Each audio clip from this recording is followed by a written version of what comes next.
రాష్ట్రంలో మరొకసారి మున్సిపల్ ఎన్నికలు సమీపిస్తున్న తరుణంలో బీఆర్ఎస్ కాంగ్రెస్ల మధ్య ఇప్పుడు ఇంకా బీజేపీ కూడా ఎంటర్ అయిందనుకోండి. ఏదైతే బొగ్గు గనుల వేలంకు సంబంధించి టెండర్లో అక్రమాలు జరిగాయనో కమిటీ వేయడం కావచ్చు. అదే క్రమంలో ఇక రేపు మరొకసారి కూడా కేటీఆర్ను విచారించబోతున్నారు. ఈరోజు నోటీసులు ఇచ్చారు.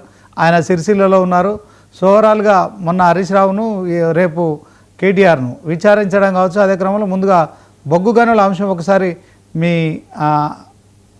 మీ విశ్లేషణ ఏంటి చెప్పండి. బొగ్గు గనులకు సంబంధించినటువంటి అంశంలో అన్ని రద్దు చేయలేదు.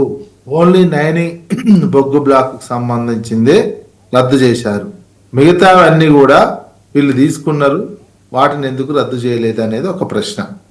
వాస్తవానికి బొగ్గు గనులు ఏంది, టెండర్ పిలిచినటువంటి నేపథ్యం ఇది. సింగరేంది బొగ్గు గాని చేసేది ప్రైవేట్ వాళ్ళు. 9 బొగ్గు బ్లాక్ ఒరిస్సాలో ఉన్నది. ఇది ఎవరెవరికి రావాలి, బట్టి విక్రమార్క ప్లస్ ఇంకొక సంస్థ కలిపి మీడియా సంస్థ అని అంటున్నటువంటిది వాళ్ళకు రావాలి. దానికి పోటీగా సుషి కన్స్ట్రక్షన్స్ అని కోమటిరెడ్డి వెంకరెడ్డి వాళ్ళది కూడా ఉంది. కోమటిరెడ్డి వెంకరెడ్డి క్యాబినెట్లో అడ్డుకున్నాడు. క్యాబినెట్లో లేవనెత్తి దీన్ని వాళ్ళకు రాకుండా అడ్డుకున్నారు, ప్రశ్నించిండు అనే దాంతో కోమటిరెడ్డి మీద ఒక మీడియాలో ఒక స్టోరీ రావటం జరిగింది. అక్కడి నుంచి మొదలైనటువంటి సింగరేణి కుంభకోణం బయటపడుతున్నటువంటి అంశాలు.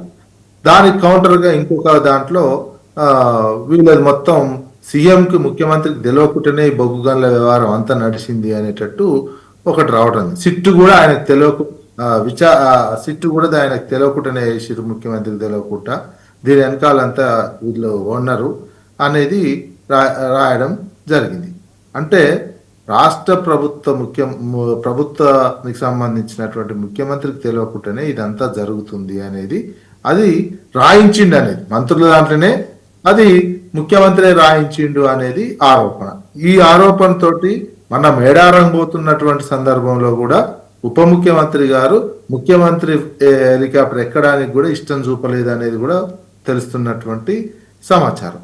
ఈ రకంగా మంత్రుల మధ్యలో ప్రభుత్వంలో ఒక షాకింగ్ లాగా అయిపోయింది. మంత్రులు కొట్టుకోవడం, వాటాల కోసం కంపెనీ మంత్రుల కంపెనీలకే టెండర్ రాలేదని ఒక కోపం. ఇదంతా ఎవరు చేస్తారు, ఒక రింగ్ మాస్టర్ చేస్తున్నాడు. ఆ రింగ్ మాస్టర్ చెప్పినట్టు 9 బ్లాక్ది జరగలేదు, అందుకని రాకుండా ఆయనకు రావాల్సినటువంటి వాటా రాలేదా, ఆ రింగ్ మాస్టర్కి సంబంధించినటువంటిది రేవంత్ రెడ్డి బావమరిదే దీనికి మొత్తం ఉన్నారు, సుజన్ రెడ్డి అనే వ్యక్తి ఉన్నారు, రింగ్ మాస్టర్ గా ఉన్నారు అనే అంశము వస్తున్నటువంటిది. ఇవన్నీ తెలియాలంటే ఏం చేయాలి, విచారణ జరగాలి. ఇదన్నీ చేస్తుంటే కేంద్రం ఏం చేస్తుంది, కామ్గా ఉంది. ఇదంతా జరగాలని కూడా కేంద్రం చూస్తుంది. ఎందుకు చూస్తుంది, తెలంగాణకు గర్వంగా ఉన్న ఒక సింగరేణి సంస్థ ప్రభుత్వ రంగంలో వస్తుంది. తెలంగాణ అస్తిత్వానికి కావచ్చు, తెలంగాణ సమాజానికి కావచ్చు. తెలంగాణ అంటే సింగరేణి, అదేవిధంగా నీళ్లు, అదేవిధంగా హైదరాబాద్ గుర్తొస్తుంది.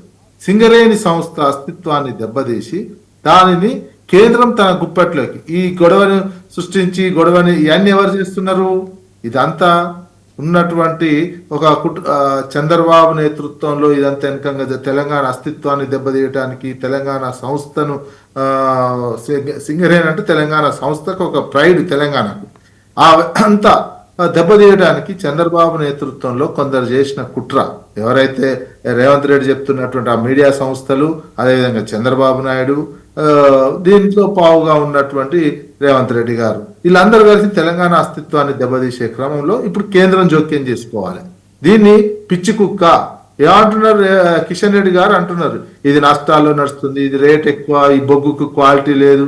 సింగరేణికి క్వాలిటీ లేదని చెప్పడం ఏందండి, ఇన్ని సంవత్సరాల నుంచి సరిగ్గా బొగ్గిస్తుంటే క్వాలిటీ లేదు, ఇది అంత నష్టాలు వస్తుంది. పిచ్చి కుక్కని చేసిరిగా సింగరేణిని వీళ్ళందరూ కలిసి పిచ్చి కుక్కని చేసి కేంద్రం తీసుకొని అదానికి కట్టబెట్టాలి ఏదో రూపంలో.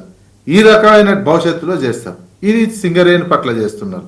అదేవిధంగా హైదరాబాద్ను కూడా తెలంగాణ సమాజానికి, తెలంగాణ ప్రజలకు దక్కకుండా ఒక కుట్ర చేస్తున్నటువంటి అంశం. విజయ్ గారు ఇప్పుడు మనం ఓన్లీ ఈ బొగ్గు బ్లాక్ల వేలం విషయంలో టెండర్లు రద్దు చేయడం కావచ్చు, అదే క్రమంలో కేంద్రం ఒక కమిటీ వేయడం కావచ్చు, దాని గురించి మనం మాట్లాడుతున్నాం. దీంట్లో బీఆర్ఎస్ డిమాండ్ చేస్తుంది. సో దీన్ని సిబిఐకి ఇవ్వాలని చెప్పి కూడా మరి హరీష్ రావు డిమాండ్ చేశారు. డిమాండ్ చేసిన నేపథ్యంలోనే ఆయనకు మరి సిట్ నోటీసులు ఇచ్చారు. ఫోన్ ట్యాపింగ్లో విచారణకు పిలిచారని చెప్పి ఆరోపణలు వస్తున్నాయి. సో దాంట్లో మంత్రి పొన్నం ప్రభాకర్ ఏ విచారణ చేయడానికైనా మేము సిద్ధమని అంటున్నారు. సో మరి మా కేంద్ర మంత్రి కిషన్ రెడ్డి కూడా కమిటీని వేశారు. దీంట్లో మరి కేంద్రం కూడా ఇన్వాల్వ్ అవుతోంది. సో 49% వాళ్ళది, 51% రాష్ట్ర ప్రభుత్వం కనుక. సో ఓవరాల్గా దీంట్లో మీరు చెప్తున్నట్టుగా మీడియా సంస్థ కావచ్చు, తర్వాత డిప్యూటీ సీఎం కావచ్చు, కోమటిరెడ్డి వెంకటరెడ్డి వీళ్ళందరి మధ్య వివాదం జరిగింది. కానీ ఈ కమిటీ వేసిన తర్వాత న్యాయం జరుగుతుంది కదా, దాంట్లో ఏం చెప్తారు? ఈ కమిటీ తోటి ఏం జరగదు. 49% వాళ్ళు కమిటీ చేస్తే జరిగేది ఏంటండి?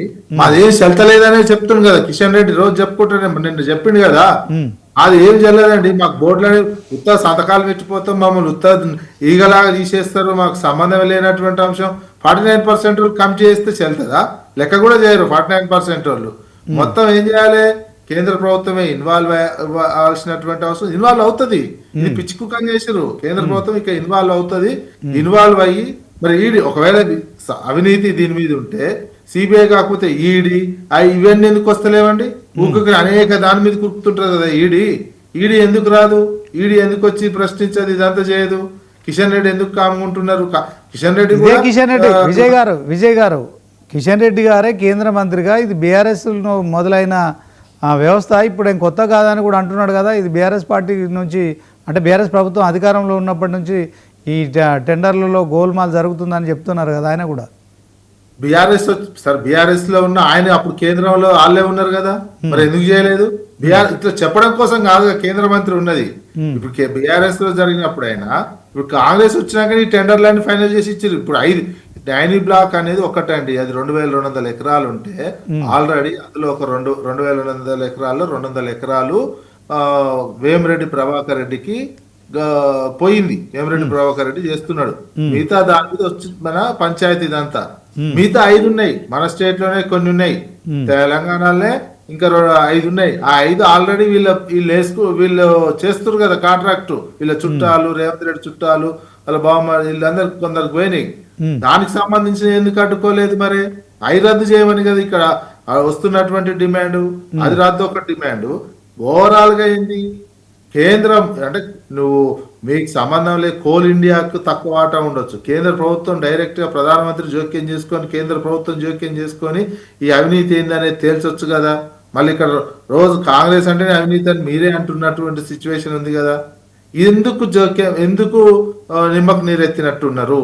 49% వాళ్ళు ఇద్దరు కమిటీతో పంపితే చెల్లుబాటు అవుతుందా? అది చెల్లుబాటు అయ్యేది కాదు. ఇది అన్ని కూడా ఇది ఆఖరికి ఎత్తుపోతుంది చేసి దీన్ని క్రమంగా భవిష్యత్తులో కేంద్రం తీసుకొని అదానికి మొత్తం సింగరేణి అదానికే ఇవ్వాలి. దానికి ఇప్పుడు వీళ్ళంతా బేస్ వేస్తున్నట్టు కనిపిస్తుంది. కాంగ్రెస్ బీజేపీ కలిసి ఈ బేస్ వేస్తున్నారు. సింగరేణిని, తెలంగాణ అస్తిత్వాన్ని దెబ్బతీసే ఒక పెద్ద కుట్ర. దీని వెనకాల తెలంగాణ అస్తిత్వాన్ని దెబ్బతీయడానికి దీని వెనక చంద్రబాబు నాయుడు చేస్తున్నటువంటి కుట్రలో ఇది మనం తెలంగాణ సమాజం బలవుతుంది, తెలంగాణ సంస్థలు బలవుతున్నాయి, తెలంగాణ నీళ్లు బలవుతున్నాయి, హైదరాబాద్ బలవుతుంది. ఇది తెలంగాణ సమాజం గుర్తుపెట్టుకోవాల్సినటువంటిది. తెలంగాణ సమాజం పరిశీలించాలి, అబ్జర్వ్ చేయాలి.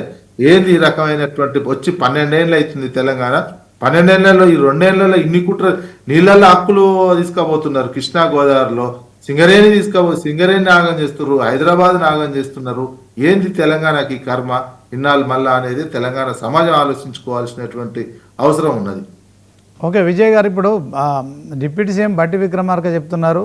సో కొన్ని ఆరోపణలు వచ్చిన నేపథ్యంలో దీన్ని ఈ టెండర్ రద్దు చేస్తున్నాము అని చెప్పి ఆయన ఆదేశాలు ఇచ్చారు. అదే క్రమంలో సింగరేణి